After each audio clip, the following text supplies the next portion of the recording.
Hey YouTube, Eagle Run 23 here. Just finished up working on this 9mm here. This is a G19 model that I spent a good amount of time, but overall it wasn't like, it took hours upon hours. But I did really take my time and go slow. And it just got me thinking that these are under attack right now. And they have been for a while. It's nothing new. But there's a lot of discussion about banning a so-called ghost gun. Now, I think this is a ghost gun, although usually that's associated with the AR-15 lowers, but I think this falls in the same category. It just got me thinking as I was meticulous about every detail. I wanted to do a good job and to make sure that like everything was perfect and functional and safe and aesthetically that it came out right. There wasn't any, gouges in anything or nothing that wasn't supposed to be there. And it really, I'm super happy with this. I think it's a beautiful firearm. And I spent a lot of time on it. The media would have you believe that this ghost gun is going to be too easily available, or that someone who has a criminal background or nefarious intent was going to buy these and have an untraceable firearm, as if that's something that as if that's something that's going to help solve a gun problem somewhere. And as I was going through working on it, I'm just sitting here thinking that like there's no criminal ever who purchased this kit, got the fancy barrel and the fancy trigger, had it Cerakoted, and did those things that you do to these and bought it in a certain color. There's no criminal who's got a sledgehammer and a screwdriver putting these together. That's just not a realistic. I mean, terrible people do terrible things all the time, but in general, these guns are going to people who, like me, who is 100% in compliant with all the laws and rules. I follow the ATF rules because I don't want to fool with the ATF. I really like my dog, and we got a new puppy a couple of months ago, and I don't want to mess with those guys. So I have absolutely nothing that is even close to being anything that the ATF would be interested in, and other than potentially, an 80% gun. So as I'm sitting here, like I consider myself, a hobbyist, and I want to put out quality work, and I have thousands of dollars of tools, and I have years of experience in doing small projects and detail-oriented things. And I choose to spend some of my hobby time working and making these. It's really nothing that should be scary to anyone, other than at the end of this project, this is a firearm. There are millions and millions of firearms in America, and this one is no different than any other one, other than the fact that I'm intimately involved in how it was put together instead of purchasing it off of a shelf. You could almost make an argument that it was easier to purchase one. So being that the 80% thing, let's talk about an 80% number for you. Did you know that 80% of guns that are used in a crime are either a 38 caliber, a 25 caliber, a 22 caliber, or a 32 caliber? That accounts for 80% of the crimes that are committed with a firearm are those calibers. I have another stat for you. This is a 50% stat. 50% of the guns that are confiscated are revolvers. And 53% of the guns that are used in crimes are stolen. So if the big bad problem with this is that it doesn't have a serial number on it, how does that matter if 53% of the guns used in crimes are stolen? It just doesn't make any sense. This is the argument that these are more dangerous or whatever than anything else is just crazy. Because if someone was going to come here and steal a gun from me, and they stole one with a serial number or one without a serial number, and it's used in a crime, what difference does the fact that it has a serial number on it make?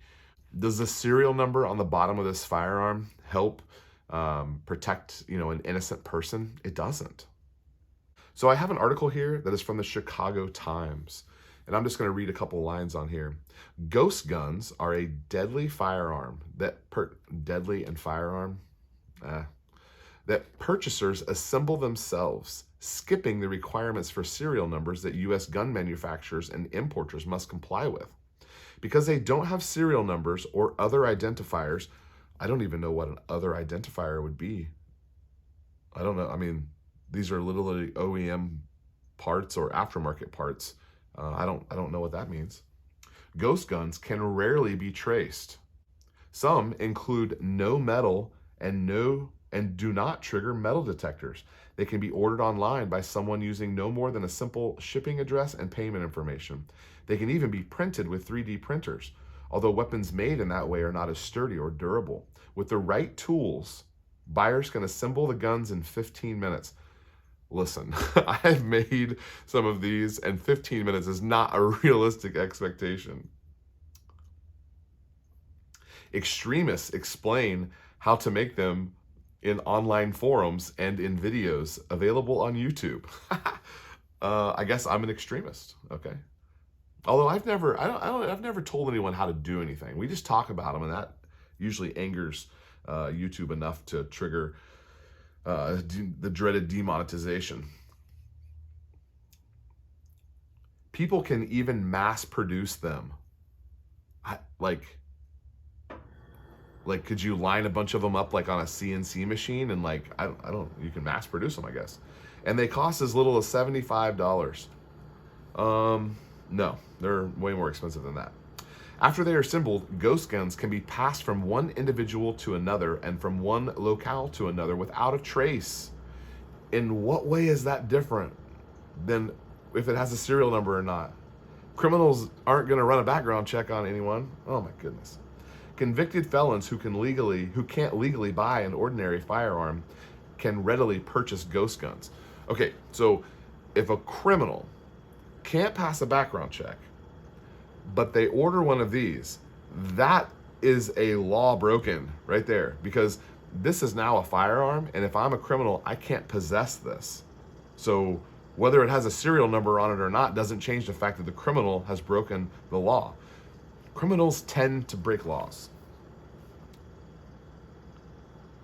Chicago police have seized ghost guns at ever higher numbers over the past 5 years. In June, that was June of 2021, a woman was arrested with a loaded ghost gun after a struggle with police officers. So because it was an 80%er, that's why she had it? No, she didn't even know it was an 80%er, I guarantee you. Earlier this month, a suspect was arrested in Baltimore with 40 ghost guns. 2 years ago, a California student used a ghost gun to shoot 5 classmates and himself. I'm going to stand by the fact that criminals don't follow laws, and whether or not a gun has a serial number on it or not does not make it any more or less available to a bad guy who's going to do bad things with it. So it goes on to say here that the entire structure of these companies that make these is designed to facilitate illegal conduct. False. All of the people I know that are in this industry don't have a criminal background. They're all just people like you and I who just have a hobby of guns, and they want something a little bit more challenging to make than just buying a firearm off the shelf. The president of Everytown USA for gun safety has called ghost guns, quote unquote, the fastest growing gun safety threat in the country. Under current rules, the ATF allows kits that are 80% or less to be sold online and at gun shows without background checks or serial numbers. So whenever you think about this, just think about that guy in an alley with a crowbar and some duct tape, whittling out his Gucci Glock that he's got custom Cerakoted with the upgraded trigger and the paint match slide, offset colors on the barrel. That guy with his mallet and his crowbar just whittling out his 80% lower so that he can go commit a crime. I don't think that's happening.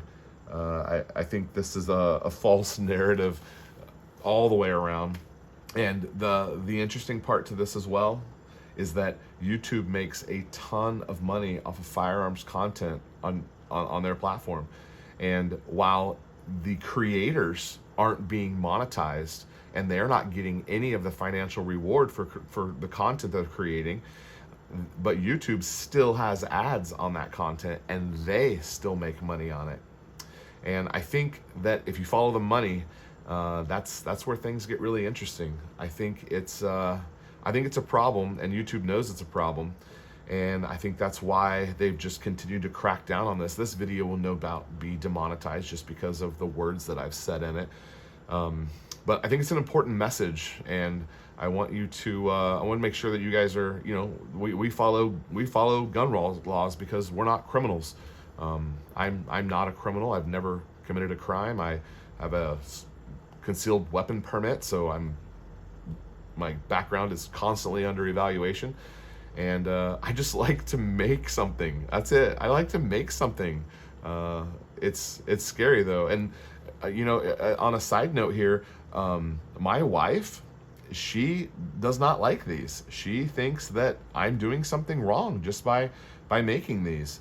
And the fact that they've gotten to her, it scares me, because she's not an easily influenceable person. I mean, she's a God-fearing, fantastic female and a great human, and a fantastic mother and an awesome wife. I mean, she is a solid person, but the media has gotten to her, and anytime these show up in the mail or whatever, she flips out and doesn't like it.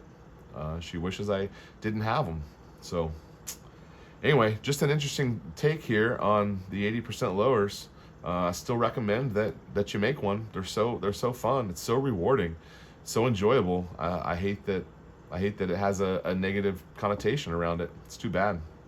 All right, Eagle Run 23. Thanks for watching. We'll see you next time.